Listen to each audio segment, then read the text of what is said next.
Limitations of strategic management. First limitation environment is highly complex and turbulent. Environment வந்து என்னன்னா highly complex-ஆ இருக்கு. complex-ஆ என்னன்னா அதை வந்து நம்மளால புரிஞ்சுக்கவே முடியாது. turbulent-னா அது எப்ப இந்த மாதிரி நேச்சுரல் calamity அந்த மாதிரி ஏதாவது கொந்தளி போயிடும் அப்படின்ற மாதிரியும் தெரியாதுல்ல. அதுதான் வந்து என்னன்னா environment வந்து என்னன்னு சொல்றோம் highly complex and turbulent. இதுக்கு எக்ஸாம்பிள் என்னன்னா 2-wheeler எலக்ட்ரிக் வெஹிக்கல் முன்னாடி வந்துச்சு இல்ல, அந்த எலக்ட்ரிக் வெஹிக்கல் நிறைய கஸ்டமர்ஸ் வந்து என்னன்னா வாங்குறதுக்கு தயக்கப்பட்டாங்க.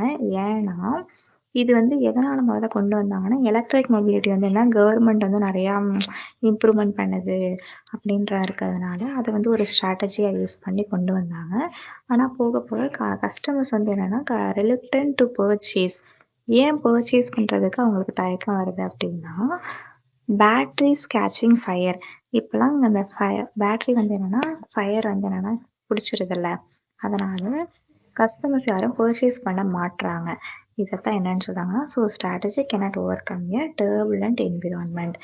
turbulent environment-அ ஸ்ட்ராட்டஜியால் ஓவர் கம் பண்ண முடியாது. நெக்ஸ்ட் ஸ்ட்ராட்டஜிக் மேனேஜ்மெண்ட்டோட இன்னொரு லிமிடேஷன் என்னன்னா it is a time consuming process. இது பண்ணுறதுனால ரொம்ப நேரம் டைம் எடுக்கும்.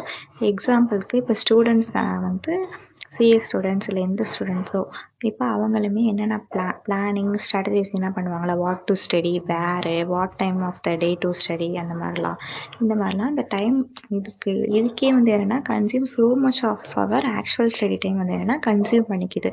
இதுக்கு நம்ம போடுற ஸ்ட்ராட்டஜிக்கு நம்மளோட படிக்கிற டைமில் ஃபுல்லாக எடுத்துக்கிறதுல, அதான் இது வந்து என்னென்னா ஒரு டைம் கன்சூமிங் ப்ராசஸ். அடுத்து ஸ்ட்ராட்டஜி மேனேஜ்மெண்ட் வந்து என்னென்னா இது வந்து ஒரு காஸ்ட்லி ப்ராசஸ். இதுக்குன்னு ஒரு எக்ஸ்பர்ட் பிளானர் வந்து என்னென்னா ஹையர் பண்ணணும். அவங்களுக்கு வந்து நம்ம சேலரி கொடுக்கணும். இதே வந்து என்னென்னா particularly small and medium size ஆர்கனைசேஷன்ஸ்லாம் வந்து என்னென்னா இது வந்து ரொம்ப லிமிட்டட் ரிசோர்ஸஸ் தானே வச்சுருப்பாங்க. அவங்களுக்கு தான் ரொம்ப கஷ்டமாக இருக்கும், ரொம்ப ஒரு காஸ்ட்லி ப்ராசஸாக இருக்கும். இன்னைய காம்படேட்டிவ் சினேரியோவில் வந்து என்னென்னா நெக்ஸ்ட்டு டிஸ்அட்வான்டேஜ் என்னென்னா காம்படிஷன் நிறையா இருக்குது.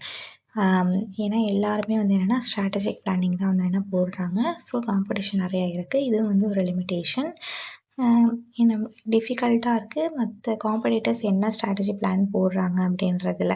இதுக்கு எக்ஸாம்பிள் என்னென்னா ஆப்பிள் வந்து என்னென்னா மொத்த மார்க்கெட் ஸ்பீக்கர் இண்டஸ்ட்ரி வந்து என்னென்னா சேஞ்ச் பண்ணிருச்சு. எப்படின்னா to remove 3.5 mm audio jack from iPhones. அதனால் எல்லா ஸ்பீக்கர் பிராண்டுமே வயர்லெஸ் ஸ்பீக்கர் க்ரியேட் பண்ணுறதுக்கான சுச்சுவேஷன் வந்துருச்சு. And compete with new entrance.